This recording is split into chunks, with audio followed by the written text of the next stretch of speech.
What's up, Ohio? Hello, everybody, and welcome to the Broulis Beat Report. I am your host, Nick Broulis, and let me just say this for the record real quick. I'm kind of glad that I got this podcast in now as opposed to earlier in the week because I was feeling a little under the weather, and it would have been really hard to understand what I was saying because I pretty much had no voice to begin the week and no strength, so I'm really glad that I got some good food and a lot of water and juice in me earlier this week. So as you can tell, I am feeling really good right now, and I had a good chance to get all my homework stuff ready for this edition of the Broulis Beat Report. So with that being said, great to feel good again. Well, this edition of the Broulis Beat Report is brought to you by Cafe 80s. As always, if you're a person that loves Cafe 80s music, you would need to really check out thecafe80s.net, or you need to go to Facebook and search for The Cafe 80s, or download that Bands in Town app that I keep telling you to download, and just search for The Cafe 80s, and you will find them. And as a matter of fact, I just got an alert this past week that they're going to be at Nathan's Patio this coming Saturday. The show starts at 9:30, but I do encourage you to get there a little bit earlier. Well, as usual, we're going to start out the show with the countdowns from my Broulis big boards. There exactly is 12 days until pitchers and catchers report for the Cleveland Indians, 46 days until spring officially arrives by calendar at least. The NFL draft is 84 days away, and of course I have to remind you that Cedar Point opens in 93 days. So there are your countdowns from courtesy of the Broulis big board. Lots to cover, so I got to get started now because I actually got less than 10 minutes to do this. I have to talk about the elephant in the room, so to speak, known as Charles Barkley and LeBron James going back and forth. Now, I don't want to spend a whole lot of time on this because most of you probably by now have heard what both have said to one another.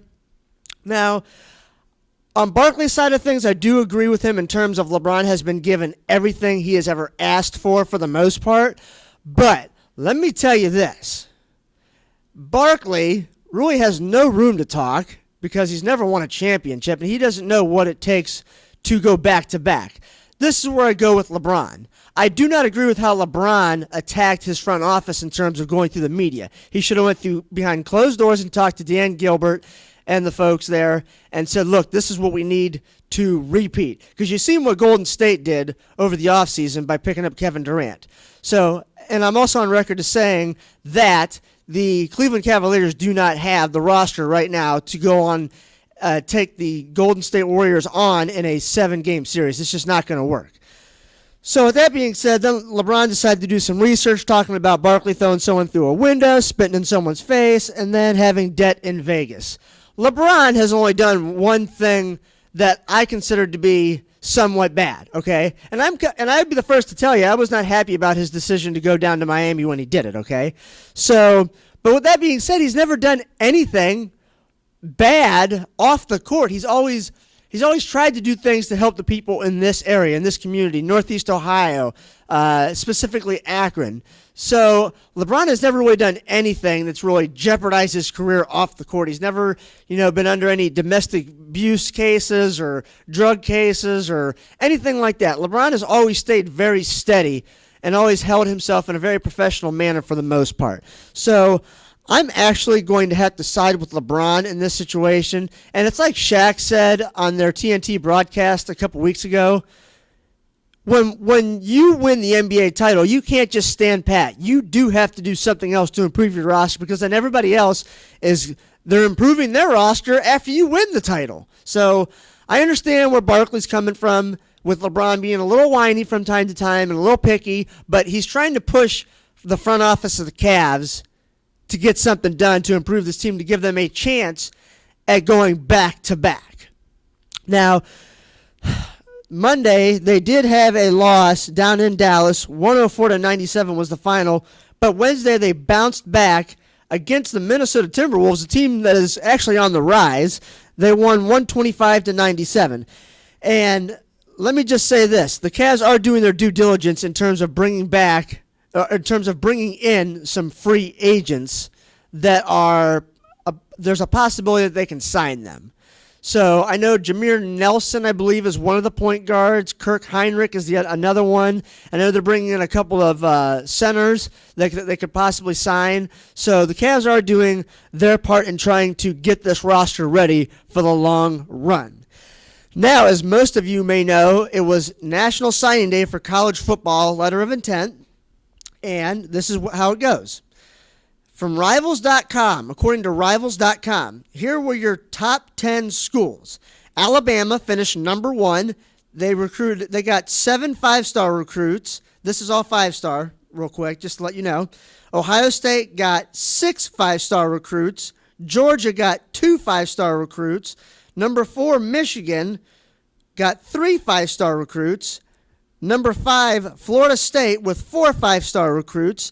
Number 6, USC got no 5-star recruits. Number 7, Oklahoma, no 5-star recruits. Number 8, LSU got 3 5-star recruits. Number 9, Florida with no 5-star recruits. That kind of surprises me.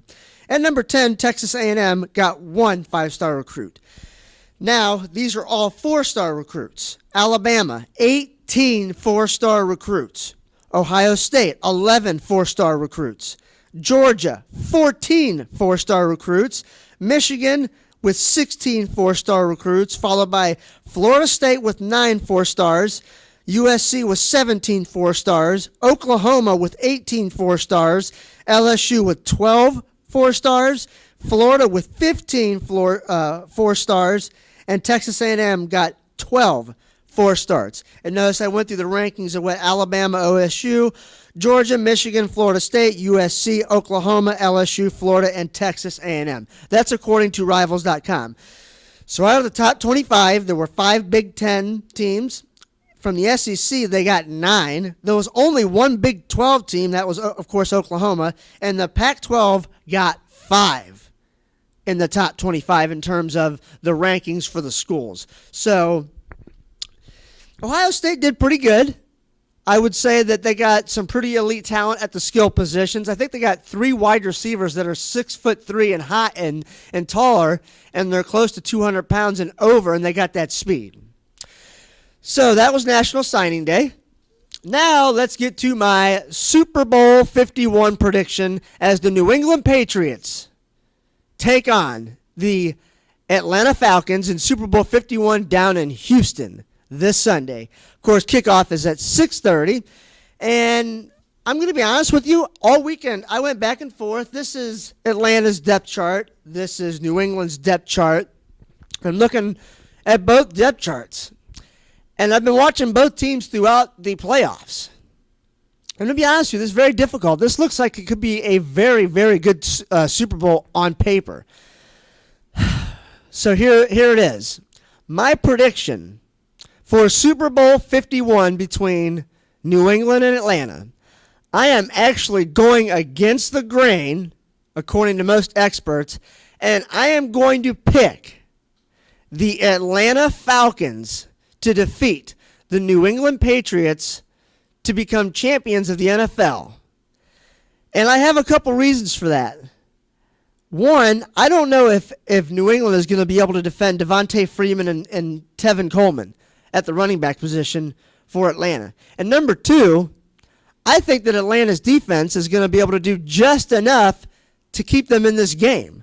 I know that New England has Tom Brady, okay? So that tells me that Atlanta is not going to be able to afford to play much zone coverage, okay? They're going to have to play man-to-man, and if they can make New England one-dimensional, they've got a very good opportunity to win Super Bowl 51. So there you have it. I do pick the Atlanta Falcons to win the Super Bowl, but I think it's going to be extremely close. That's just my opinion. Well, I got a little less than a minute here to go on the Broulis Beat Report. And most of you, if not all of you, should know by now I'm big on health and fitness and all that, good healthy stuff.